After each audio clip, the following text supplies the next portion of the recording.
माझं स्पेशलायझेशन मी नेत्रशल्य विशारद म्हणजे थोडक्यात आय सर्जन आहे, ऑफ्थॅल्मिक सर्जन. लोक व्यवसायात जातात तसं ह्याला वैद्यकीय व्यवसाय असं म्हणतात, पण हा खरं म्हणजे व्यवसाय नाही, वैद्यकीय सेवा आहे.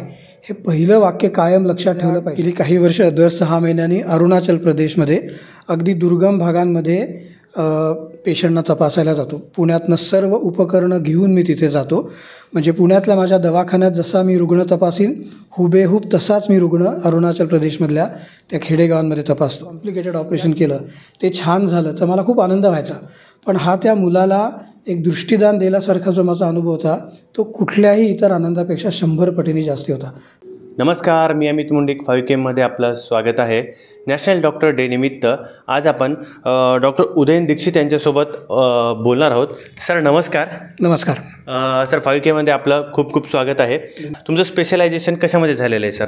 माझं स्पेशलायझेशन मी नेत्रशल्य विशारद म्हणजे थोडक्यात आय सर्जन आहे, ophthalmic surgeon. Okay sir, national day निमित्त नॅशनल डॉक्टर डे आहे आणि तुम्ही डॉक्टर झालात, याचं श्रेय कोणाला देणार?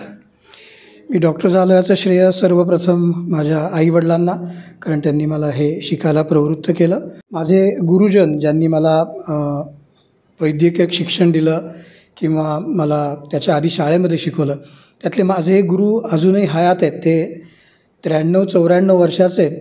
PK जोशी सर म्हणून, ज्यांनी आम्हाला इंग्रजी शिकवलं. त्यांना मी विसरू शकत नाही. ते आजही उत्साहाने अनेक कार्यक्रमांना येतात. आणि वैद्यकीय क्षेत्रात मी खूपच आभार मानीन ज्यांचा मी ऋणी आहे, ते म्हणजे डॉक्टर ह.व्ही. सरदेसाई, ज्यांनी मला वैद्यकीय शास्त्र म्हणजे काय असतं आणि आपण डॉक्टर म्हणून काय केलं पाहिजे. इंग्लिशमध्ये एक वाक्य आहे की you should not just treat a patient, you should heal a patient. हा गुरुमंत्र त्यांनी मला दिला. आपला रोग नाही बरा करायचा, आपल्याला रुग्णाला चांगलं करायचं आहे. तर डॉक्टर ह.व्ही. Sardesai, doctor K.H. Sancheti sir, ज्यांनी मला नवीन नवीन उपकरणं आणून आजपर्यंत कोणी पुण्यात काही केलेलं नाही अशा सेवा तू उपलब्ध करून दे, हा एक गुरुमंत्र दिला.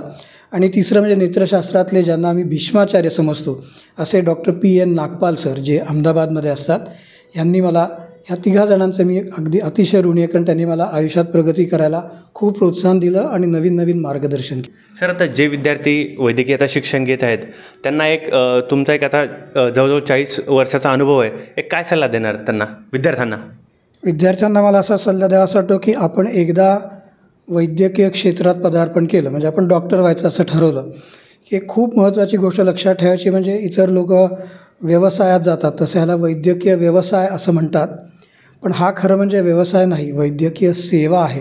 हे पहिलं वाक्य कायम लक्षात ठेवलं पाहिजे. प्रत्येकाला त्यातनं पैसे मिळतात, पैशाची प्रत्येकाला गरज असते. आपल्या स्वतःसाठी, आपल्या कुटुंबासाठी, आपल्या आईवडिलांसाठी, मुलांसाठी पैसे तर प्रत्येकाला मिळवायला लागतात. पण तुम्ही जर निर्णय घेतलात की मला वैद्यकीय क्षेत्रात जायचं आणि डॉक्टर व्हायचं आहे, तर पैसे मिळतात, परंतु ते आपलं प्राथमिक कारण असता कामा नये, प्रिन्सिपल पर्पज नाही.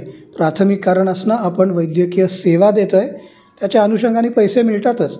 पण पैसे बनवणं हा मुख्य जर का आपला कार्यभाग असेल तर वैद्यकीय क्षेत्र निवडणं हे चुकीचं आहे. सेवा करण्यासाठी वैद्यकीय क्षेत्र मिळावं. आपल्याला समाजाच्या कृपेने भरपूर त्याच्यामध्ये पैसे मिळतात आणि आपण कुटुंबाकडे उत्तम लक्ष देऊ शकतो. Great sir. आणि सर, आता तुमचा एकंदरीत 40 वर्षाचा अनुभव राहिलेला आहे. सर, या 40 वर्षाच्या अनुभवामध्ये एखादी अशी गोष्ट आहे का की जी तुम्हाला म्हणजे नेहमी आत्तापर्यंत लक्षात आहे? एखादा चांगला अनुभव किंवा एखादा वाईट अनुभव? चांगला अनुभव सांगतो.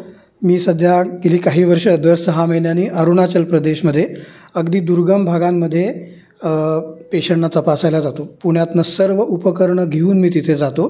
म्हणजे पुण्यातल्या माझ्या दवाखान्यात जसा मी रुग्ण तपासीन हुबेहूब तसाच मी रुग्ण अरुणाचल प्रदेशमधल्या त्या खेडेगावांमध्ये तपासतो.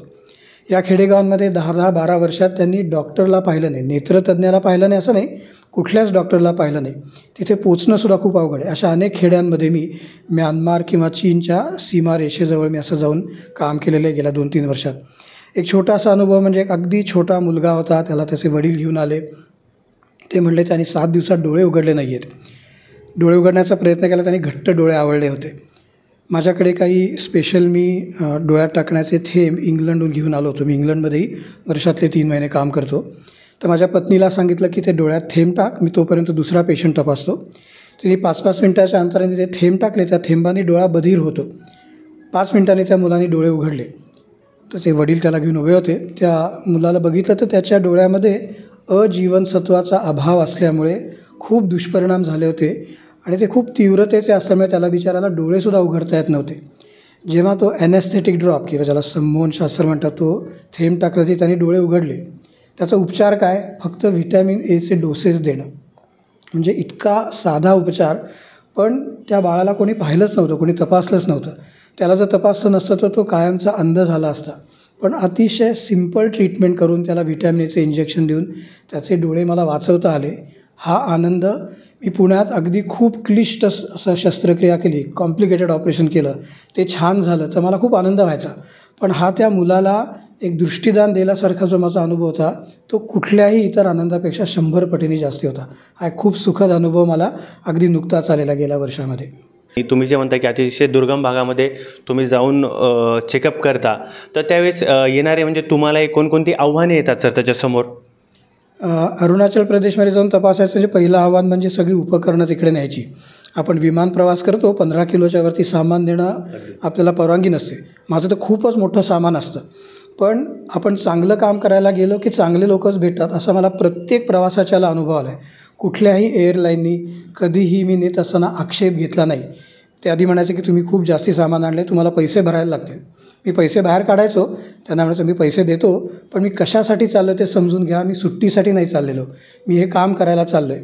तुमचा विश्वास बसणार नाही, पण ह्या 5-6 माझ्या ट्रिप्समध्ये आधी इथून पुण्याहून कलकत्ता, कलकत्त्याहून दिब्रुगड, दिब्रुगडहून तिनसुकिया असं आणि परत प्रत्येक टप्प्याला तुम्हाला असं अडवलं जाऊ शकतं. पण आजपर्यंत एकाही एअरलाईननी एकदाही माझ्याकडनं एक नवा पैसासुद्धा एक्स्ट्रा घेतला नाही, कारण त्यांनाही कल्पना होती की आपण चांगलं काम करायला चाललो आहे. चांगलं काम करायला गेलं की चांगले लोक भेटतात आणि ते आपल्याला मदतच करतात. हा मला खूप चांगला आलेला अनुभव आहे. Okay, thank you sir. खरंच तुम्ही खूप चांगल्या गोष्टी समाजासाठी केलेल्या आहेत आणि अचिव्हमेंटही चांगली केलेली आहे. Thank you sir. तर हे होते आपल्यासोबत डॉक्टर उदयन दीक्षित.